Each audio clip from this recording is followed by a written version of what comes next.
où je me retrouve seul face à un film, à une histoire. Donc voilà, c'est vraiment l'amour de la salle obscure. Ça remonte un petit peu de temps où je suis allé dans une salle de cinéma. Ça doit faire quoi, 5-6 ans à peu près. Depuis la pandémie, c'est pas revenu comme il fallait avant, de toute façon. Depuis la pandémie de Covid-19, le cinéma français peine à reprendre des couleurs. Il a perdu une grande partie de son public et donc de son financement, car la vente des billets sert notamment à produire de nouveaux films. L'industrie doit aussi faire face à la concurrence toujours plus féroce des plateformes de streaming. Bonjour à tous, Le Champeau est un cinéma mythique d'art et d'essai du 5e arrondissement de Paris. Dans ces salles, on pouvait parfois croiser Jean-Luc Godard en personne, Claude Chabrol ou encore François Truffaut. Mais aujourd'hui, comme beaucoup d'autres établissements, il souffre d'une baisse de la fréquentation.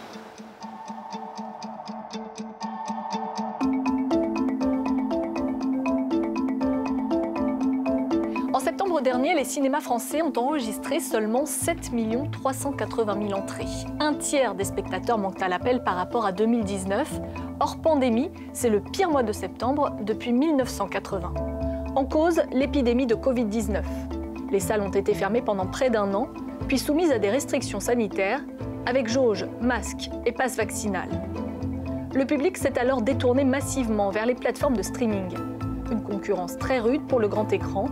41% des abonnés aux plateformes reconnaissent aller moins souvent ou plus du tout au cinéma. Parmi les raisons invoquées, la perte d'habitude, notamment chez les seniors, mais aussi des prix jugés trop élevés par un tiers des spectateurs. En 2022, le billet coûte en moyenne 7,04 €. La désertion des salles s'explique aussi par une offre de films jugée peu attractive. À l'affiche, les grands succès se font plus rares. En 2021, seuls 40 films ont dépassé les 500 000 entrées, contre plus de 100 en 2019. Une désaffection qui ne touche toutefois pas tout le territoire. Certains départements résistent mieux. Devant Paris, c'est le Gers qui enregistre le plus fort taux d'occupation des fauteuils dans l'Hexagone. Mais partout, les cinémas font aussi face à une autre crise, celle de l'énergie. Face à l'explosion des factures, certains gérants ont décidé de fermer leurs salles certains jours par semaine ou de conditionner l'ouverture à un minimum de spectateurs. Scénaristes, producteurs, acteurs, réalisateurs, techniciens, le cinéma français emploie des dizaines de milliers de personnes. Comment vivent-elles cette crise que traverse le secteur? De quelle façon cela affecte-t-il leur travail? Pour répondre à ces questions, Natacha Vesnitch a rencontré plusieurs professionnels. Xavier Orcel connaît bien le monde du cinéma. Cela fait 25 ans qu'il y travaille. Il y a 3 ans, il a repris l'exploitation de 3 salles. Alors cette crise, il l'a, comme beaucoup, subie de plein fouet. Si je me compare à une année comme 2018, par exemple, je suis à moins 14% d'entrée. Ce n'est pas un chiffre qui, dans l'absolu, est irrémédiable, mais c'est un chiffre qui nécessite qu'on se mobilise. En septembre, la baisse de fréquentation des salles obscures a même atteint 34% au niveau national. Pas le choix, les exploitants de salles doivent se réinventer. Xavier Orcel a lui misé sur l'installation de cet écran LED, d'autant que les plateformes ont chamboulé le marché et ont pris en 2020 des décisions lourdes de conséquences pour son métier. Disney prend la décision, qui nous est une claque formidable pour le monde cinématographique, de retirer Mulan des écrans pour le rendre exclusif sur la plateforme. Et on revit un drame un petit peu similaire en France en fin d'année, puisque Disney fait le choix de ne pas présenter sur les écrans le Disney de fin d'année, le dessin animé traditionnel qui fait le plaisir de nos enfants et qui a fait que moi, je me suis passionné pour le cinéma enfant, et de ne le présenter que sur sa plateforme. Mais Xavier Orcel reste optimiste. Pour lui, ces plateformes renforcent la singularité de la salle de cinéma. Une vision qui est loin d'être partagée par tous les professionnels du secteur. Pour beaucoup, les plateformes cherchent avant tout la rentabilité et appauvrissent le cinéma français.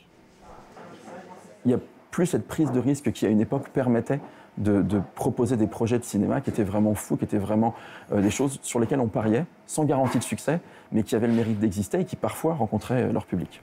Autre conséquence de cette crise pour Vincent Tartare, devoir choisir entre des projets de films qui ont un sens pour lui et des projets rémunérateurs. À la maison. Et puis les proches, je leur dis, vous avez des paris à long terme, la fiction, des projets éventuellement de documentaires, des choses qui vont vraiment vous intéresser, mais qui sont des peut-être. Et puis vous avez cette publicité ou ces projets éventuellement de fiction qui peuvent être un peu plus normés, qui vont être des choses qui vont être là uniquement pour vous permettre d'attendre. finalement, on fait de la pub et on gagne notre vie en faisant de la pub en attendant que ces projets-là puissent exister. Parce que c'est vrai que si le choix doit être fait, c'est sans discussion. Encore une fois, faire des pubs pour des pots de yaourt, c'est très bien, mais ça n'a absolument aucun intérêt. Avoir plusieurs cordes à son arc pour boucler les fins de mois, c'est le cas aussi de Diane Irons. Elle fait du théâtre et cumule dans le milieu du cinéma plusieurs casquettes. Je suis obligée d'être comédienne, je suis obligée d'être scénariste, réalisatrice, mais aussi de trouver les financements, de m'occuper de la production et tout ça.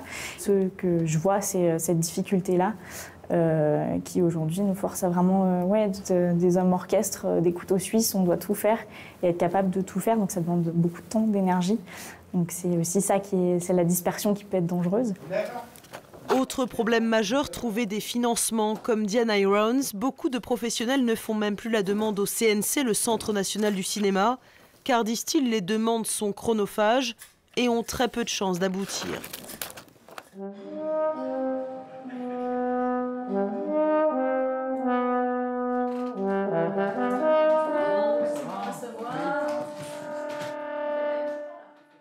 Philippe Carcassonne, bonjour. Bonjour. Vous êtes producteur, vous avez notamment produit des films de Jacques Audiard, Nicole Garcia, Patrice Lecomte ou encore Anne Fontaine, votre épouse. Si le cinéma français n'attire plus, est-ce que c'est uniquement à cause de Netflix ou c'est parce qu'on s'y ennuie, pour paraphraser Jérôme Sédou, le patron de Pathé? Il y a de multiples facteurs dans ce qu'on peut appeler la désaffection du public pour le cinéma. D'abord, je constate que cette désaffection ne touche pas que le cinéma français, parce qu'à part quelques blockbusters, beaucoup de films américains proposés en France subissent également une baisse d'entrée. Le CNC a publié en mai 2022 une étude extrêmement fouillée sur les raisons de la désaffection du public pour les salles. Je suis sûr que Jérôme Sédou a lu cette étude. Les raisons principales qui empêchent les gens de retourner au cinéma, c'est la perte d'habitude, la crainte lié à la crise sanitaire, le tarif des places de cinéma considéré comme trop haut par rapport aux autres offres culturelles, l'accessibilité des films chez soi, et là effectivement ça touche aux plateformes, et simplement en 5e position, le manque d'attractivité des films. Quelles difficultés vous rencontrez, vous, en tant que producteur aujourd'hui? Je constate que les critères de performance et de rentabilité immédiate sont devenus plus importants dans l'analyse que les décideurs font de nos films. Je pense qu'il y a une compétition accrue entre les distributeurs, surtout entre les chaînes de télévision et entre les plateformes, que cette compétition oblige à des résultats immédiats, et que donc les films qui ont une portée plus artistique et qui donc peuvent dérouter le public dans un premier temps et peuvent ne trouver leur économie et leur justification sur le marché qu'après un certain nombre d'années, ces films-là sont effectivement défavorisés, plus aujourd'hui qu'ils n'étaient dans le passé. Vous faites partie de ces nombreux professionnels du secteur qui appellent à des états généraux du cinéma. Qu'est-ce que vous en attendez? Qu'est-ce que vous attendez des pouvoirs publics? Nous attendons que les pouvoirs publics, effectivement, installent un espace de débat et de concertation transversal, général, pour qu'on comprenne mieux les objectifs de leur politique culturelle, pour qu'on dissipe quelques ambiguïtés. Le problème, c'est que nous avons tiré des enseignements d'une situation de crise, et le gouvernement semble penser que ça doit entraîner des conséquences définitives. Nous pensons qu'il faut donner un petit peu de temps pour voir si les gens reviennent effectivement au cinéma, et qu'il faut peut-être un petit peu soutenir le secteur, le temps de sortir de ce moment particulier qui est encore affecté par la crise. La guerre en Ukraine n'arrange rien, la crise énergétique qui s'ensuit non plus, donc on n'est pas quand même dans des conditions tout à fait normales. Le gouvernement français, justement, il a le projet de créer une grande fabrique de l'image. Il prévoit d'investir dans des infrastructures de tournage, de production, de formation aussi aux nouveaux métiers et aux nouvelles écritures. Qu'est-ce que vous en pensez ? Ça me paraît toujours positif que les les infrastructures industrielles soient rénovées, remises à jour et relancées. Ce qui est un petit peu troublant et ce qui fait l'objet de l'une des questions qu'on aimerait poser lors de ces états généraux, c'est le fait qu'à côté des 350 à 400 millions prévus pour le secteur industriel du cinéma, on n'a pas vu du tout quel serait l'effort équivalent en faveur de l'aspect créatif de ce secteur, c'est-à-dire des filières d'écriture, de réalisation, de production. André Malraux, célèbre ministre, écrivain, disait que le cinéma c'est un art et par ailleurs une industrie. Ce n'est plus de cette façon que le cinéma est perçu, selon vous, aujourd'hui?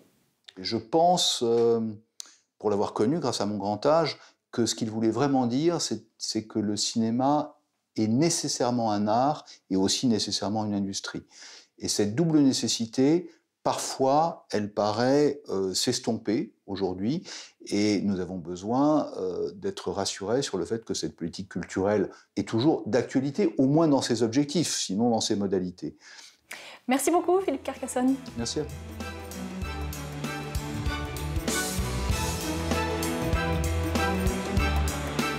Clap de fin de ce numéro, merci de votre fidélité. À très bientôt sur France 24.